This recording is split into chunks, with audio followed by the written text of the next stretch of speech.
আসসালামু আলাইকুম প্রিয় শিক্ষার্থীরা, শুভেচ্ছা নিয়েও আশা করি তোমরা সবাই ভালো আছো। আমরা আজকে সবার সামনে আসলাম ইংরেজি গ্রামারের ইম্পর্টেন্ট একটা চ্যাপ্টার ভয়েসের উপরে কিছু আলোকপাত করার জন্য। সবার সামনে বার্ষিক পরীক্ষা তো আসতেছে। আশা করি এই ক্লাসগুলোর মাধ্যমে তারা অনেকটা উপকৃত হবে, বেনিফিটেড হবে। আসলে স্টুডেন্টদের ভালো মঙ্গল কামনা করাই কিন্তু আমাদের প্রধান কাজ। আমরা চাই সব স্টুডেন্ট ভালো করুক, সবাই একটা ভালো অবস্থানে ভালো পজিশনে যাক। তো প্লিজ আমরা একটু দেখো, ভয়েস চেঞ্জ করতে গেলে প্রথম করা বাক্যটা আছে চেঞ্জ দ্য ভয়েস। এটা কিন্তু আসলে মূলত ইম্পারেটিভ সেন্টেন্স। ইম্পারেটিভ সেন্টেন্স দিয়ে ভয়েস চেঞ্জ করতে গেলে আমাকে শুরুতে লেট ব্যবহার করতে হবে, তারপর অবজেক্টটাকে সাবজেক্ট করতে হবে লেট দ্য ভয়েস, তারপরে আমরা বি ব্যবহার করব এবং ভার্বের আমরা পাস্ট পার্টিসিপল করব, তাহলে let the voice be change. দ্বিতীয়ত let him do the work, এটাও কিন্তু ইম্পারেটিভ সেন্টেন্স, কিন্তু ব্যাপার হলো লেট দ্বারা বাক্যটা শুরু হয়েছে।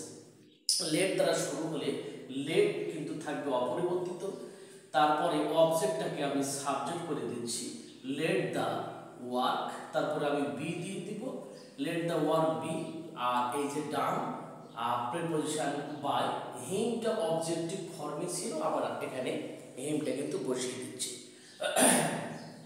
অনেক জবের এক্সাম সহ বিভিন্ন পরীক্ষাতে একটা প্রশ্ন মূলত আছে এনটিআরসি জব সহ, মানে ক্যাডার, আপনার নন ক্যাডার সহ অনেক পরীক্ষাতে আসে ইট ইজ টাইম দিয়ে টু ডু দ্য ওয়ার্ক। এটা নিয়ে বেশ আমাদের একটা কনফিউশন হয়ে যায়, সলভ করতে পারি না। ইট ইজ যদি টাইম থাকে তাহলে আমরা ইট ইজ টাইমটা কিন্তু অপরিবর্তিত থাকবে। ইট ইজ টাইম দ্যাট কি বলেন তো, অবজেক্ট হবে সাবজেক্ট দ্যাট দ্য ওয়ার্ক, আমাকে তারপরে শুট করতে হবে, শুট তারপরে বি করতে হবে, ভার্বের পাস্ট পার্টিসিপল করতে হবে ডান।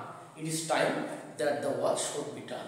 সর্বশেষে আমরা করব ওয়ান্স, এবং মানে one should do one's duty.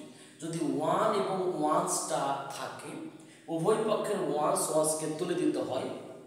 অবজেক্টটা singular হলে পরে শুরুতে আমাদের প্রথমে এ চলে আসে, তারপরে এখানে ডিউটি করতে হবে এ ডিউটি, তারপরে আমরা করব শুড বি, এবং লাস্টে ভার্বের পাস্ট পার্টিসিপল হচ্ছে ডান।